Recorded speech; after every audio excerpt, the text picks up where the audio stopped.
एक अतिशय महत्वपूर्ण लढत सुरू की श्रीदुर्गा बच्चापाट संघ आणि गजानन संघर्ष केळशी. मित्रांनो, गजानन संघर्ष केळशी हा संघ या रत्नागिरी जिल्ह्यामध्ये नाही तर महाराष्ट्रामध्ये त्यांनी नावलौकिक मिळवलं. शैलेश सावंतच्या उपस्थितीमध्ये अनेक महाराष्ट्रामधल्या स्पर्धेचं विजेतेपद ज्यांच्याकडे पटकवलं गेलं तो गजानन संघर्ष केळशी संघ. या ठिकाणी आपण पाकळ आंबेकर बंधू आज दाखल आहे. दोन्ही आंबेकर बंधू अर्थातच उंच असा भद्रा छातीचा मजबूत यष्टीचा हा चढईकार अनेक वर्ष गजानन संघर्ष केळशीचं प्रतिनिधित्व करतोय. सर महेश ठाकूर यांनी व्यासपीठावर उपस्थित व्हायचे. महेश ठाकूर, संकेत गोताळ चढाई करतातच श्रीदुर्गा बच्चापाट संघाकडून. रवींद्र मोरे, आपल्याला एक विनंती आहे. महेश ठाकूर, आपल्याला एक विनंती, आपण व्यासपीठावर उपस्थित व्हावं. यशस्वी करताय फिलहाल दोस्तों यहाँ पर जहाँ पर एक कांटे की टक्कर होने की संभावना है. एक तरफ खेल रहे गजानन संघर्ष केळशी की टीम तो दूसरी तरफ होगी शिवदुर्गा बच्चापाट गुआगर की टीम. दोनों की टीमों के बीच में एक बेहतरीन जोन को जरूर देखने को मिलेगा. इस समय देखा जाए तो रेड करने के लिए तैयार होते हुए रत्नागिरी के टाइगर की हालत से बंटी आंबेडकर और बंटी को यहाँ पर रोकना इतना आसान नहीं था. अगर रोकना है तो कॉम्बिनेशन टैकल की आवश्यकता हो सकती है क्योंकि बंटी आंबेडकर जुन्नर रत्नागिरी महापुरुष पोलीस रत्नागिरी दोन्ही संघांना खेळण्याच्या दृष्टीने पहिला पुकार. जुन्नर रत्नागिरी महापुरुष पोलीस रत्नागिरी. नक्कीच या स्पर्धेची क्वार्टर फायनल असणार आहे. तिसरी क्वार्टर फायनल. यानंतर आपण केळशी संघ आणि चालू लढत यांच्यातील विजयी संघ ही संघर्ष चिपळूण चौथी क्वार्टर फायनल खेळ. त्यांच्या क्वार्टर फायनल मध्ये विजय चिपळूण आणि दसपटी चिपळूण यांनी विजयामुळे स्पर्धेच्या उपांत्य फेरीमध्ये प्रवेश केला आहे. आमच्याकडे व्यासपीठावरती मान्यवर मंडळी या ठिकाणी उपस्थित होते त्या स्पर्धेला सदिच्छा भेट देण्यासाठी.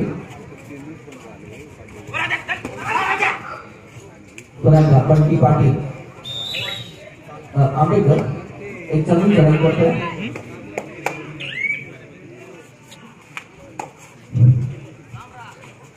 इस समय फिर एक मरतबा रेड करने के लिए तैयार होते हुए गुआगर के होनार खिलाड़ी, हालांकि एक नंबर के जर्सी पहने हुए खिलाड़ी 7 खिलाड़ियों के डिफेंस में लगातार यहाँ पर गजानन संघर्ष केळशी के लिए बंटी आंबेडकर रेड के ऊपर रेड कर रहे हैं ताकि उनके जो कंडा हमेशा हमने कबड्डी के मैदान पर देखा है. पहले आपने लगातार वो रेड करते अपनी टीम को एक अच्छी खासी लीड प्राप्त करके देते हैं और बाद में अन्य खिलाड़ियों को रेड करने का मौका देते हैं. शायद उसी फार्मूले को यहाँ पर भी इस्तेमाल करने का प्रयास बंटी आंबेडकर के द्वारा. इस समय देखा जाए तो प्रवीण आंबेडकर फिलहाल यहाँ पर बंटी निकनेम से पूरी तरह से महाराष्ट्र में परिचित है. इस समय देखा जाए तो 3 खिलाड़ियों का डिफेंस का सुपर टैकल की गुड अपॉर्चुनिटी थी लेकिन यहाँ पर तीनों के तीनों खिलाड़ियों ने कोई भी प्रयास नहीं किया था. इस समय होगी इसके पहले लगातार 2 रेड एमपी साबित होगी जिसके कारण यहाँ पर ये 2 रेड होगी और 2 डायरेक्ट होगी. यहाँ पर हर हाल में रिस्क लेने की आवश्यकता है. अगर पॉइंट नहीं मिलेगा तो रेडर को बैकलाइन के बाहर जाना पड़ सकता है. इस समय देखा जाए तो शानदार टैकल है. जी हाँ दोस्तों, लेफ्ट कॉर्नर के जो खिलाड़ी थे बड़ी ने क्या जबरदस्त परफॉर्मेंस पेश किया था. उनका सही नाम है रूपेश पवार लेकिन बड़ी नाम से पूरी तरह से यहाँ पर रत्नागिरी ब्लॉक में परिचित है. इस समय बंटी आंबेडकर फिर एक मरतबा रेड खत्म करते हुए अपने कोर्ट में वापस आते हुए अब मात्र एक नया खिलाड़ी बचा है. 7 नंबर की जर्सी पहने हुए खिलाड़ी ओमकार सामने क्या अपनी टीम को ऑल आउट के खतरे से बचा पाएंगे या अपने साथी खिलाड़ियों को रिवाइवल कर पाएंगे, ये देखने के लिए काफी बेहतरीन मुकाबला इस समय मैदान के अंदर. लेकिन इस समय देखिए जो सेंट्रल के जो खिलाड़ी थे वो शायद गलती कर रहे थे लेकिन उसके बाद क्या जो पिंटे आंबेडकर ने परस्यूट किया है बिल्कुल सही साबित हुआ है या नहीं. और इसी के साथ यहाँ पर देखिए एक मतलब जो खिलाड़ी बचा था वो भी इस समय बैकलाइन के बाहर जाएगा यानी कि पूरा का पूरा खेमा ऑल आउट होता हुआ पहले हाफ के कुछ ही मिनट के अंदर पूरी तरह से गजानन संघर्ष केळशी की टीम ने गुआगर की टीम को बैक टू फ्रंट कर दिया है. जबरदस्त परफॉर्मेंस इस समय देखा जाए तो पिंटे आंबेडकर और बंटी आंबेडकर के द्वारा. इस समय फिर एक दफा रेड मार्क पर तैयार है. 2 नंबर की जर्सी पहले हुए तुषार से काफी उम्मीदें है लेकिन क्या तुषार अपनी टीम को फिर एक मरतबा इस मुकाबले के अंदर कमबैक करके दे सकते हैं. अगर इस मुकाबले में कमबैक करना है तो जिस तरह से परफॉर्मेंस बंटी आंबेडकर ने पेश किया था लगातार शानदार रेड उनके द्वारा हमें देखेंगे शायद उसी तरह से रेड करने की आवश्यकता है गुआगर की टीम को. क्रीडा संघटनाचे नरेश कोळेकर उपस्थित आहेत. मी त्यांना विनंती करतो की त्यांनी व्यासपीठावरती उपस्थित व्हावं. नरेश कोळेकर आणि विनायक भाटकर आपल्याला विनंती आहे की आपण व्यासपीठावरती उपस्थित व्हावं. आपलं स्वागत आहे. या स्पर्धेदरम्यान जिल्हास्तरीय स्पर्धेच्या आयोजनाने नियोजन केलं शिवगंगी क्रीडामंडळ या स्पर्धेला प्रमोददादा कोळीकर आणि त्यांच्या कुटुंब यांचं अतिशय मोठे योगदान आहे. आपण प्रथम क्रमांकाचं पारितोषिक 30,000 द्वितीय क्रमांकाचं 20,000 याच कुटुंबियांकडून या ठिकाणी पुरस्कृत केले ते प्रमोददादा कोळीकर यांच्या सौजन्याने. खिलाड़ी समय पर एक मरतबा रेडर तैयार है लेकिन लॉबी का इस्तेमाल किया बिना किसी खिलाड़ियों को टच किए बिना लॉबी का इस्तेमाल नहीं कर सकते. निजी जिंदगी में लाइन क्रॉस करो कोई फर्क नहीं पड़ेगा लेकिन ये कबड्डी का मंच है दोस्तों यहाँ का दस्तूर है.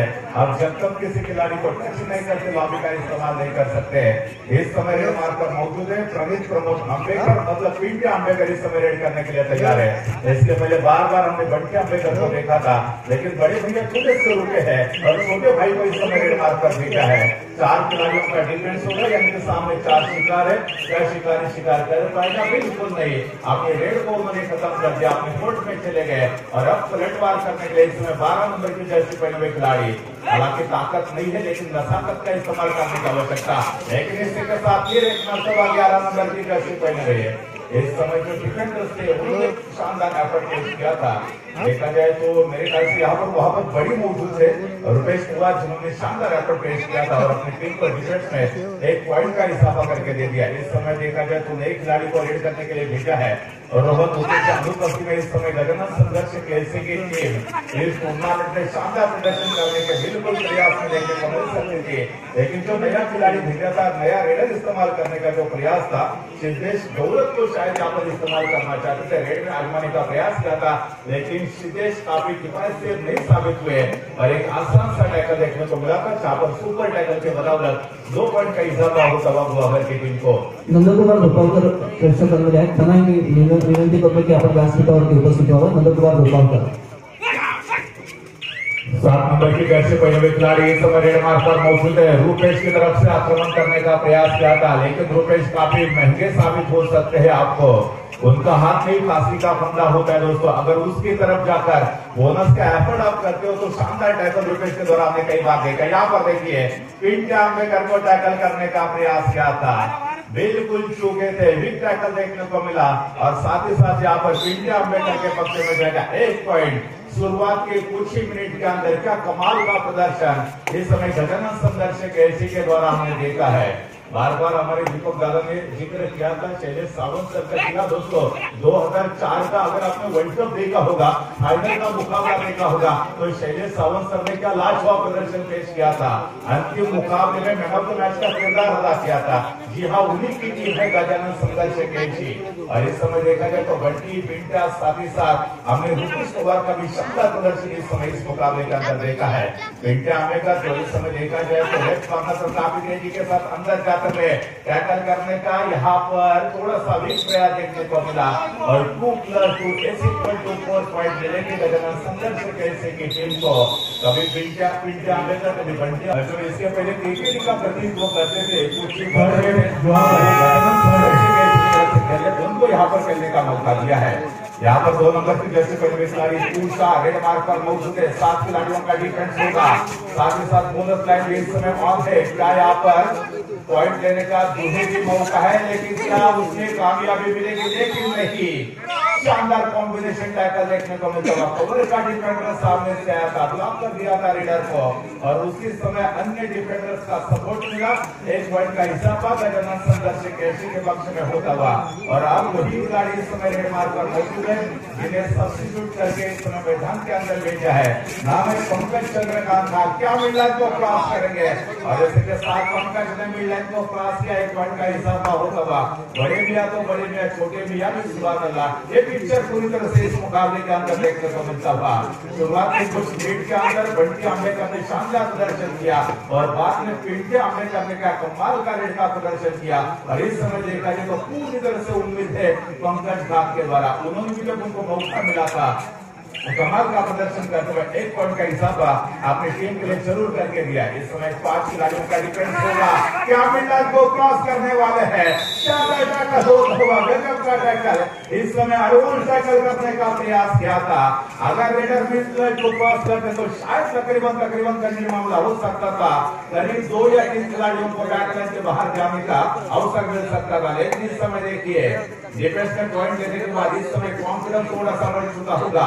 गुहागर की टीम का इस समय देखा जाए तो खिलाड़ी रेड मार्क पर मौजूद है। 7 नंबर की जर्सी पहने हुए उनका खिलाड़ी नाम है दोस्तों ओमकार। क्या काम बड़ा होने वाला है दोस्तों, जिंदगी में ऐसा काम करो कि सुनते ही आपका नाम होना चाहिए, ऐसा नाम कम हो कि सुनते ही आपका काम होना चाहिए। फिलहाल यहाँ पर देखें तो चलते हैं पॉइंट टेबल की तरफ, यहाँ पर पता चलेगा। यानंतर आपण पाहणार आहोत त्याबद्दल झुंजार रत्नागिरी आणि महापुरुष रत्नागिरी सगळे कालेकर सरांना विनंती करतो की आपण दोन्ही व्यवस्थापकांना बोलून लवकरात लवकर उपस्थित राहण्यासाठी या ठिकाणी इलेक्ट्रॉनिक मीडियाचे रिपोर्टर म्हणून त्यांनी लावला सुपुत्र आहे। नेहमी या मंडळाला चांगलं सहकार्य असतं, चांगलं योगदान असतं। काल या स्पर्धेच्या उद्घाटन सत्रासाठी त्यांच्यामुळे सन्माननीय उच्च व तंत्र शिक्षण मंत्री उदयशेठ सामंत यांचे बंधुराज उदयशेठ सामंत या ठिकाणी त्यांच्या शुभहस्ते या स्पर्धेचं काल आपण उद्घाटन सत्र पाहिलं। ओंकार सांगळे आता जो चढाई करतोय तो गजानन संघर्ष केळशी संघ आहे। गजानन संघर्ष केळशी संघाने खऱ्या अर्थानं रत्नागिरीला एक चांगलं यश मिळवून दिलं। या संघातून अनेक खेळाडू चांगल्या पद्धतीने तयार झाले। आपण रोहन ओके सध्या पाहतोय रत्नागिरी जिल्ह्याचं नेतृत्व करतोय। बंटी संघातून निर्माण झाले। शैलेश सामंतने एक दमदार सुरुवात केली आणि या रत्नागिरी जिल्ह्यामधलं कबड्डीचं वातावरण एक चांगल्या पद्धतीचं निर्माण करून द्यायला खऱ्या अर्थानं श्रेय देते शैलेश सामंतने, की ज्या शैलेश सामंतच्या मार्गदर्शनाखाली, ज्या शैलेश सामंतच्या नेतृत्वाखाली या संघाने अनेक वेळेला महाराष्ट्र राज्यस्तरीय स्पर्धेचं विजेतेपद, जिल्हास्तरीय स्पर्धेचं विजेतेपद पटकावलं आणि त्यामुळे रत्नागिरी जिल्हा संघ सुद्धा एक चांगल्या पद्धतीचं विजय मिळू शकतो हे दाखवून दिलं त्याच या गजानन संघर्ष केळशीने। नक्कीच दीपक दादा मी सातत्यानं सांगतो, कारण या ठिकाणी आपण फर्स्ट हाफ सगळे संपल्यानंतर गुणफलक ऐकूया। तब्बल 22 गुणांवरती खेळतोय तो गजानन संघर्ष केळशी संघ तर केवळ आणि केवळ 2 गुणांवरती खेळतोय। गुहागर संघ त्यानंतर आपण जर आपण पाहिलं तर सातत्यानं आपण शैलेश सावंत यांचा नंबर करताय। क्रीडा क्षेत्राचा एक मोठं रत्न म्हणून देखील त्यांचा अवर्णनीय उल्लेख केला जातो, परंतु हा जो गजानन संघर्ष केळशी ज्या दापोलीमधून बिलॉंग करतोय त्या दापोली तालुक्याला भारतरत्नांचा तालुका म्हणून देखील ओळखला जातो, कारण तब्बल 3 भारतरत्न दापोली तालुक्यामधून पुढे येताना आपल्याला पाहायला मिळाले। 1958 साली पहिल्यांदा महर्षी धोंडो केशव कर्वे यांना भारतरत्न या पुरस्काराने सन्मानित केले गेलं।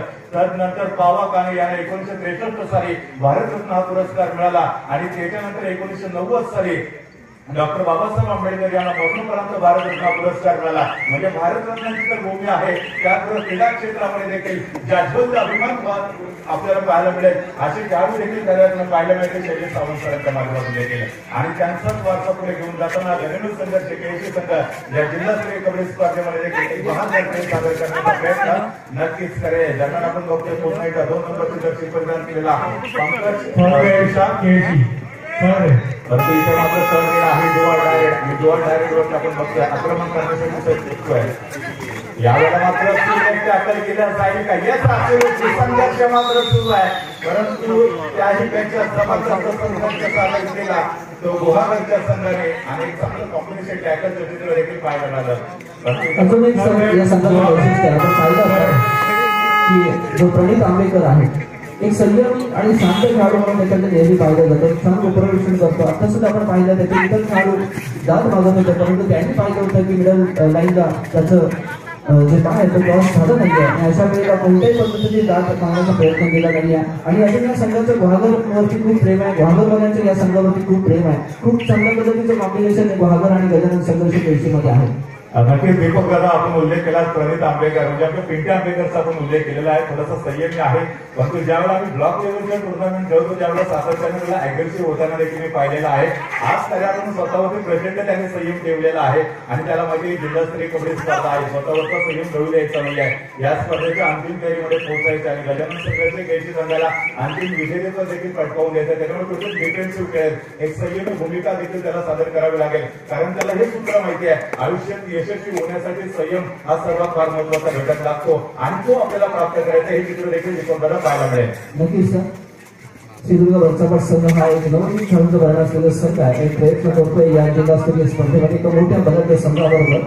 मात्र सगळ्याच बाजूने एक चांगल्या पद्धतीची कामगिरी असणारा गजानन संघर्ष केळशी अष्टपैलुत्व असलेले हे सर्व खेळाडू आहेत की प्रत्येकाकडे प्रत्येक टीमने आहे एक चांगली क्षेत्रीय रचना करण्याची, एक चांगली चढाई करण्याची आणि त्यामुळे नक्कीच प्रबळ दाव्याला तुम्ही म्हटल्याप्रमाणे या स्पर्धेचं ज्याकडे पाहिलं जातं तो गजानन संघर्ष केळशी आहे। दसपती चिपळूण आहे, निवेंद्रजी चिपळूण आहे।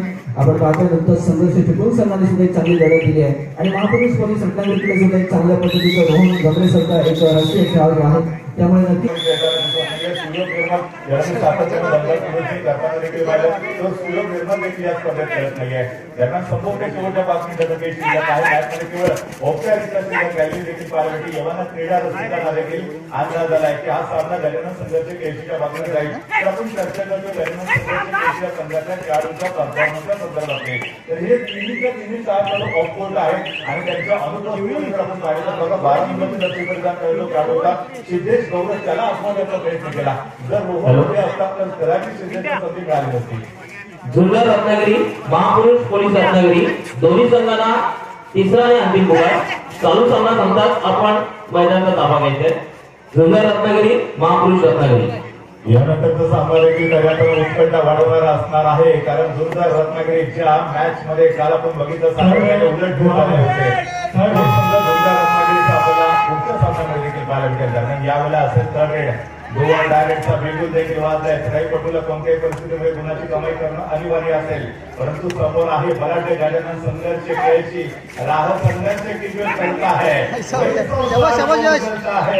रातों से जीती है वही सूर्य निकलता है.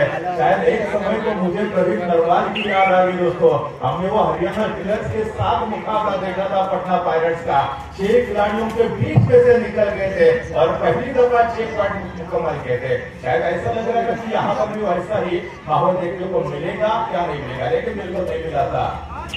और इसी के साथ अपन 1 पॉइंट का हिसाब होता हुआ आखिरी कुछ मिनट का खेल अभी भी बाकी है. मुकाबला बिल्कुल एक तरफा होता हुआ लेकिन संघर्ष करने का प्रयास जरूर गुहागर के द्वारा देखने को मिल सकता है. इस समय देखा जाए तो 9 नंबर की जर्सी पहने हुए खिलाड़ी उमदा खिलाड़ी है. निखिल साहब इस समय रेड मार्क पर मौजूद है. सामने है 7 खिलाड़ियों का दमदार डिफेंस. यहाँ पर देखिए प्रदर्शित करने का प्रयास किया था पंकज गार इस समय रेड मार्क पर मौजूद है. अपने दोनों हाथ फैलाते हुए क्या दोनों खिलाड़ियों को टच करने का उनका प्रयास हो सकता है. संघर्ष मैदान के अंदर और अंदर भी बता दिया कि भाई साहब आपका संघर्ष यहाँ पर खत्म हो चुका है. वहां करके पीछे बिल्कुल सही यहाँ पर सुपर टैकल हो चुका है. और आखिरी 2 मिनट का खेल बचा है. क्या यहाँ पर मुकाबले के अंदर ट्वीट आने वाला है, लेकिन ऐसा देखने को मिलेगा तो मुझे लगता है दर्शकों को भी इस समय मजा आ सकता है. इस समय देखा जाए तो रेडर है राइट कॉर्नर पर रेड करने का प्रयास है. यहाँ पर देखिए जो सामने से आपने डिफेंड ब्लॉक किया पहला किया था 5 नंबर की जर्सी पहने हुए प्रणय की तारीफ करनी चाहिए. आज समय को मौका मिला है. तीनों के तीनों स्टार खिलाड़ी इस समय नहीं खेल रहे. टॉप 7 में बिल्कुल ऑफवर्ड है और जिसके कारण जो नए खिलाड़ी हैं उनको यहाँ पर आजमाने का प्रयास गजानन संघर्ष के द्वारा हो सकता है. 12 नंबर की जर्सी पहने हुए खिलाड़ी इस समय सुशांत जामले रेड मार्क पर मौजूद है. सुशांत बच्चों में कुछ मिनट के अंदर क्या शानदार प्रदर्शन करने वाले हैं, लेकिन इस समय सफलता मिलती हुई राइट कॉर्नर के जो खिलाड़ी थे प्रणय जिन्होंने पिछली बार काफी शानदार प्रदर्शन किया था, ब्लॉक किया था रेडर को, इस बार उन्हें कामयाबी नहीं मिली. लेकिन इस समय देखा जाए तो एक दफा फिर जाए इस बार कामयाबी मिलेगी. लगातार हो रहे सफलताओं से निराश नहीं होना चाहिए. यहाँ देखिए बिल्कुल मजा है. गजानन संघर्ष केळशी ने इस मुकाबले को जीता. मैदान पर जबरदस्त प्रदर्शन. चला जुन्नर रत्नागिरी महापुरुष रत्नागिरी आपल्याला तिसरा मुकाबला देण्यात आलेला आहे. आपण विधानसभेचा ताबा घ्यायचा आहे.